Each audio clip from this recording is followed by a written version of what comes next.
دریا میں پانی موجود ہے، آج دریا میں روانی موجود ہے، آج دریا میں چلانی موجود ہے. دنیا کے لوگوں سوال کرو، پوچھو تو صحیح، آج 1400 سال گزر گئے، 1500 سال پورے ہونے کو ہیں، آج دریا کی روانگی میں کمی نہیں آتی. خط کس نے لکھا؟ عمر نے لکھا، تربیت بات رکھنے کے لیے. عمر نے لکھا تربیت ایسی تربیت کی کہ دریا کو خط لکھ دیا. دنیا کے لوگوں یہ وہ عمر ہے، راستے میں جا رہے ہیں کہ گزر ہوا، ایک بڑھیا راستے میں کھڑی ہے اور بلایا امیر المومنین ادھر آؤ. حضرت عمر تشریف لائے اور نیچے جھکے کان میں سننے لگے کیا کہتی ہے. تو بڑھیا نے کہا میرا تیل زمین پہ گر گیا اور زمین نے وہ تیل پی لیا. میں بہت غریب ہوں، میں دوسرا تیل خرید نہیں سکتی، زمین سے کہو تیل واپس کرے. زمین سے کہو تیل واپس کریں، زمین سے کہو تیل واپس کریں. حضرت عمر نے اس اماں سے مخاطب ہو کے کہا اماں زمین تیل واپس کرے گی، لینا اتنا جتنا گرا تھا. اللہ اکبر. میں اسے کہہ دوں گا یہ تو دے گی، یہ بہت دے گی، لیکن آپ اتنا لینا جتنا گرا تھا. کل قیامت کے میدان میں اللہ عمر سے سوال نہ کرے عمر گرا تھوڑا تھا، تیرے حکم پہ ہم نے تیل دے دیا تھا اور تیل زیادہ چلا گیا تو اس تیل کا حساب میں عمر دے سکتا نہیں. یہ خوف خدا تھا، یہ میرے محبوب کی تربیت کا اثر تھا. یہ خطاب کا بیٹا فاروق اعظم بچپن کے زمانے میں اونٹ نہیں چلا سکتا، بکریاں نہیں چلا سکتا. جب اونٹ بکریاں چلا کے گھر واپس آتا ہے خاندان والے علیحدہ، والدین علیحدہ ڈانٹ کر کہتے ہیں عمر تجھے تو بکریاں چلانا نہیں آتی، بڑے ہو کر کیا کرے گا. تو دنیا میں دیکھا جسے بکریاں چلانا نہیں آتی تھی اس نے 22 لاکھ مربع میل پر وہ حکومت کا نظام قائم کیا کہ عمر کے دور خلافت کے اندر قسطنطنیہ اور قسطنطنیہ کے بعد بیت المقدس جسے میں اور آپ مسجد اقصی کے نام سے جانتے ہیں، حضرت عمر کے زمانے میں فتح ہوئی، جس پر آج اسرائیل ظلم کر رہا ہے، جس پر آج اسرائیل تشدد کر رہا ہے.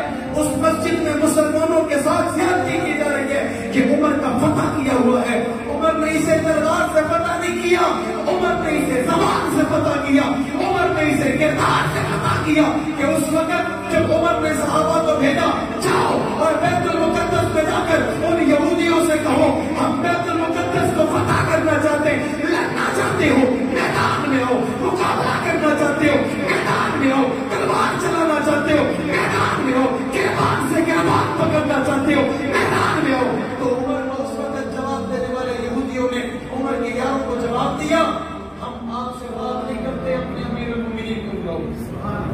حضرت عمر کو خط لکھا گیا، حضرت عمر نے سفر شروع کیا، مدینے سے سفر ہوا.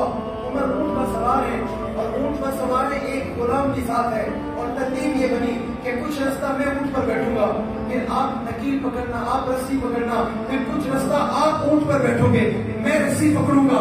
ایسا امیر المومنین ڈھونڈ کے لاؤ، ایسا امیر المومنین کو تلاش کرو، ایسے امیر المومنین کو ڈھونڈو کہ کیسر و کسریٰ کا بادشاہ مدینے میں آیا اور آ کر پوچھنے لگا ہم مسلمانوں کے امیر المومنین کو ملنا چاہتے ہیں.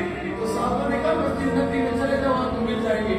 اور مسجد نبی میں پہنچا، جب اس نے دیکھا ایک شخص بغیر قمیض کے صرف چادر لنگی باندھ کے مسجد نبی کے سائڈ میں اپنے سر کے نیچے پتھر رکھ کے سو رہا ہے. کسی نے کہا، انہوں نے سمجھا یہ مسجد کا خادم ہے، انہوں نے سمجھا یہ مسجد کی صفائی کرنے والا ہے، انہوں نے سمجھا یہ مسجد کی دیکھ بھال کرنے والا ہے. واپس آ گئے، پوچھنے والے نے پوچھا ملاقات ہو گئی، انہوں نے کہا مسجد میں کوئی نہیں ہے. پھر صحابی ساتھ آیا اور آ کر کہنے لگا ابھی تو مسجد کی طرف گئے تھے، کیسے ہو سکتا ہے مسجد میں نہ ہو. صحابی پہنچا اور آ کر عمر کے بازو پہ ہاتھ رکھا، عمر کی آنکھ کھلی اور کہا بادشاہ ملنے آیا ہے. بادشاہ کی چہرہ نکل گئی اور جس کا دبدبا کیسر و کسریٰ تک پہنچ گیا ہے اور جس کی جرأت کے چرچے، بہادری کے چرچے پوری دنیا میں گونج رہے، وہ اپنے سر کے نیچے کچے پتھر پہ گئے.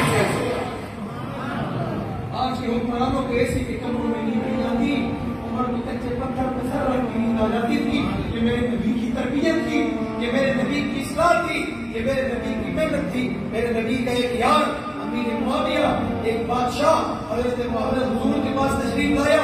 اللہ کے نبی نے معاویہ کو کہا جاؤ اس کے پاس میرا کوئی سامان لے کے آؤ. حضرت معاویہ دوڑ پڑے، چل پڑے. مکے کی گرمی تپتی زمین، پتھریلی زمین. معاویہ نے جوتا نہیں پہنا، بادشاہ اپنی اونٹنی اور گھوڑے پہ سوار ہوا.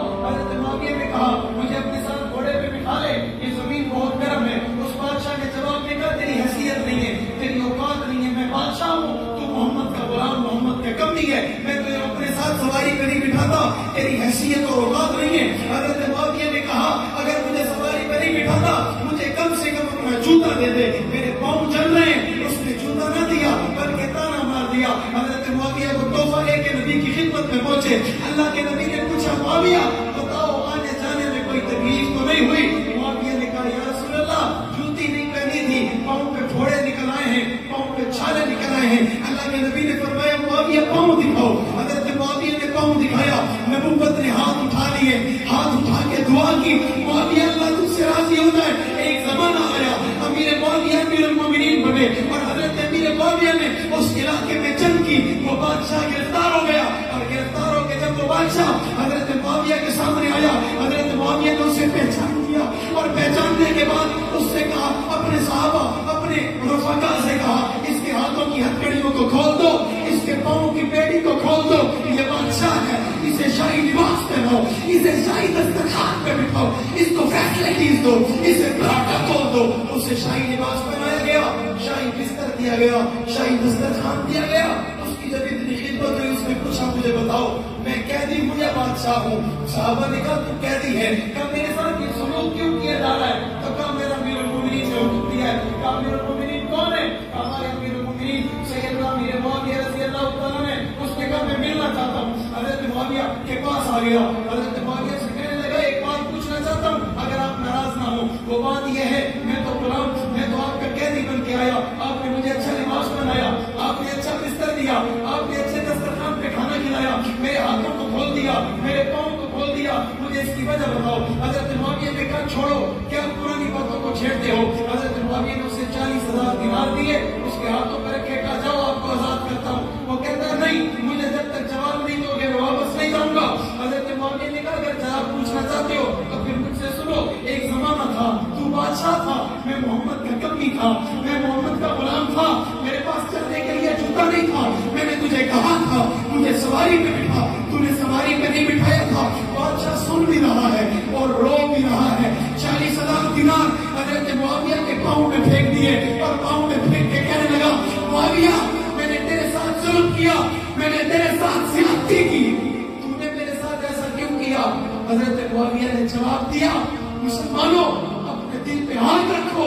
امیر المومنین نے جواب دیا وہ تیری تربیت تھی, یہ کملی والے کی تربیت, بے شک وہ تیری تربیت تھی, یہ اپنا کے لال کی تربیت ہے, وہ تیرا انداز تھا, یہ میرے نبی کا انداز ہے. ہم کسی کے ساتھ زیادتی نہیں کرتے. بادشاہ نے کہا اگر یہ محمد کی ایسی تربیت ہے پھر میں بادشاہ اعلان کرتا ہوں مجھے محمد کا کلمہ پڑھا دو, مجھے محمد کا غلام بنا دو, میں محمد کا کمی بننا چاہتا ہوں. یہ میرے نبی کے یار ہیں, انہیں صحابہ کہتے ہیں.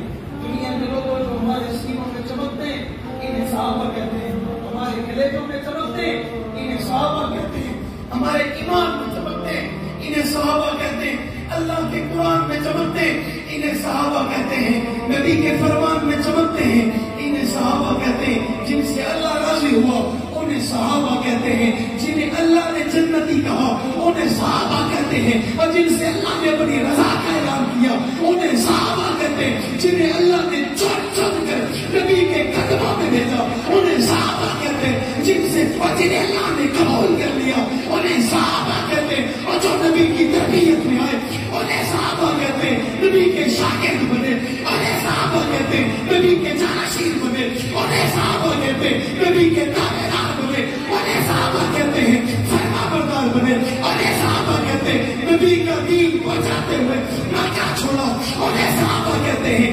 مدینہ چھوڑنے والے کو صحابہ کہتے ہیں, خاندان چھوڑنے والوں کو صحابہ کہتے ہیں, کعبہ چھوڑنے والے کو صحابہ کہتے ہیں, قبیلہ چھوڑنے والے کو صحابہ کہتے ہیں, نبی کی عزت کے لیے اپنی جان دے دینے والے کو صحابی کہتے ہیں, نبی کے قرآن پڑھنے والے کو صحابی کہتے ہیں, نبوت کا داماد بننے والے کو صحابی کہتے ہیں, نبی کا سسر بننے والے کو صحابی کہتے ہیں, نبی کا بھائی بننے والے کو صحابی کہتے ہیں, انہیں صحابہ کہتے ہیں. اور ہم آج مکہ کی سرزمین پر اس کام میں کھڑے ہو کر اپنی زندگی اور موت کی تفریق مٹا کر اللہ اس کے رسول کی رضا کے لیے اپنی زبان سے کہتے ہیں صحابہ صحابہ صحابہ صحابہ صحابہ صحابہ صحابہ صحابہ صحابہ صحابہ ہر بندہ نہ کہے، ہر بندہ نہ کہے، جو سمجھتا ہے انہوں نے ہم پہ احسان کیا،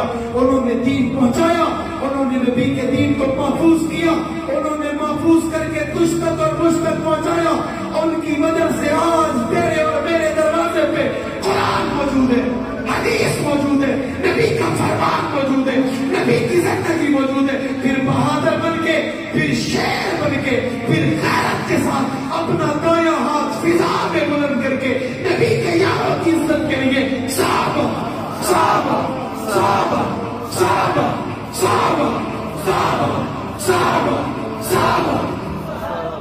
لوگ اپنی پارٹیوں کے لیے بولتے ہیں، لوگ اپنے لیڈر کے لیے بولتے ہیں، لوگ اپنے وڈیرے کے لیے، جاگیردار کے لیے بولتے ہیں، لوگ وزیر اعظم صدر کے لیے بولتے ہیں۔ آؤ جن کی وجہ سے ایمان والے ہو ان کے لیے بولو، آؤ جن کی وجہ سے مسلمان ہو ان کے لیے بولو۔ صحابہ نبی کا دین لے کر مکہ مدینہ سے نہ چلتے، تجھے مجھے کون بتاتا نبی نے کلمہ کون سا پڑھا تھا؟ کوئی نہیں بتا سکتا تھا۔ لوگ کہتے ہیں وہ کیسے آئے؟ میں نے کہا آج صحابہ کی قبریں، پاکستان کا کوئی شہر بتاؤ، پاکستان کا کوئی حصہ بتاؤ جس حصے میں صحابہ کی قبریں نہیں ہیں۔ آپ پشاور سے چلنا شروع کرو، کراچی سمندر تک آپ صحابہ کی قبروں کا دیکھتے چلے آؤ، دیدار کرتے چلے آؤ، نظارہ کرتے چلے آؤ۔ اگر آپ پشاور سے سفر شروع کرتے ہو، پشاور میں صحابہ کی قبریں، جانپور میں صحابہ کی قبریں، ساتھ میں صحابہ کی قبریں، اور سندھ کے اندر محبوب کوٹ میں صحابہ کی قبریں، اور صرف محبوب کوٹ میں نہیں بلکہ ماتری کے قبرستان میں، ٹھٹا مدین اور کھوسکی میں صحابہ کی قبریں، اور کراچی کے قریب ایک جامی قبرستان میں صحابہ کی قبریں۔ یہ کیا کرنے آئے تھے؟ جواب ایک آتا ہے، یہ دین پہنچانے آئے تھے۔ بے شک کیا کرنے آئے تھے؟ دین پہنچانے۔ کیا کرنے آئے تھے؟ دین پہنچانے آئے تھے۔ دین کو محفوظ کر کے، دین کو بڑی سیکیورٹی اور بڑے پروٹوکول کے ساتھ سیکھ کر، سمجھ کر، اس پہ عمل کرنے کے بعد اپنا سب کچھ چھوڑ دینے والے، مکہ مدینہ چھوڑ کر دین پہنچانے والوں کا نام صحابہ ہے۔ دنیا کے لوگوں، اگر آپ سمجھتے ہو انہوں نے احسان کیا، انہوں نے سفر کیا، احسان کیا، اس وقت انہوں نے جنگلات کے سفر کر کے ہم نے احسان کیا، اس وقت انہوں نے دریاؤں کو عبور کر کے ہم نے احسان کیا، اس وقت انہوں نے اپنے بال بچوں کو چھوڑ کے ہم نے احسان کیا، اس وقت انہوں نے اپنے مال اور جائیداد کو چھوڑ کے ہم نے احسان کیا۔ اگر سمجھتے ہو پھر ان کی عزت کے لیے ہاتھ بلند کرو۔ آج تمہاری زبان سے لفظ صحابہ اور اللہ کے گھر میں بیٹھے ہو میں دعا کرتا ہوں، اللہ جو ہاتھ صحابہ کی محبت میں اٹھے اسے ساری زندگی کبھی کسی کمینے کا محتاج نہ کرنا۔ اپنے ہاتھ کو اٹھا کے کہو واہ صحابہ، واہ واہ صحابہ، واہ واہ صحابہ، واہ واہ صحابہ، واہ واہ صحابہ، واہ واہ صحابہ، واہ واہ صحابہ، واہ واہ صحابہ، واہ واہ صحابہ، واہ واہ صحابہ، واہ فتح میں جانے والے، واہ خیبر میں جانے والے، واہ تبوک میں جانے والے، واہ غزوات میں جانے والے، واہ تیر برداشت کرنے والے، واہ تلواریں برداشت کرنے والے، واہ جیلوں میں جانے والے، واہ شہر ابی طالب میں جانے والے، واہ پاکستان میں آنے والے، واہ عراق میں آنے والے، واہ افغانستان میں جانے والے، واہ فلسطین میں پہنچنے والے، واہ عراق میں پہنچنے والے، واہ عرب میں پہنچنے والے، واہ عجب میں پہنچنے والے، واہ دین محفوظ کرنے والے، واہ نبی کو آنکھوں سے دیکھنے والے، ایمان کی حالت میں دیکھنے والے، نبی کے ساتھ رہنے والے، شانہ بہ شانہ چلنے والے، ساتھ اٹھنے بیٹھنے والے، ساتھ کھانا پینا کھانے والے، ساتھ رہنے والے، خیبر کے ساتھ جانے والے، شہروں کے ساتھ گھومنے والے، آبادیوں کے ساتھ گھومنے والے، ہجرت کی رات ساتھ چلنے والے، نبی کا دیدار کرنے والے، نبی کو دیکھنے والے، ہنستا دیکھنے والے، بولتا دیکھنے والے، چلتا دیکھنے والے، اٹھتا دیکھنے والے، بیٹھتا دیکھنے والے، واہ صحابہ، واہ واہ صحابہ، واہ واہ صحابہ، واہ۔ آپ کو پتہ نہیں مزہ آیا نہیں آیا؟ میں نے تو اپنے ایمان سمجھ کے کہا مجھے تو بہت مزہ آیا، الحمدللہ۔ میں نے ان کی محبت میں ڈوب کر کہا مجھے تو بہت مزہ آیا۔ اللہ آپ کو میرا اپنی نفس ہو، ارادہ جن کی خدا ہو، عزت جن کی خدا پر ہو، تلاتم جہیز موجود سے وہ گھبرایا نہیں کرتے، وہ گھبرایا،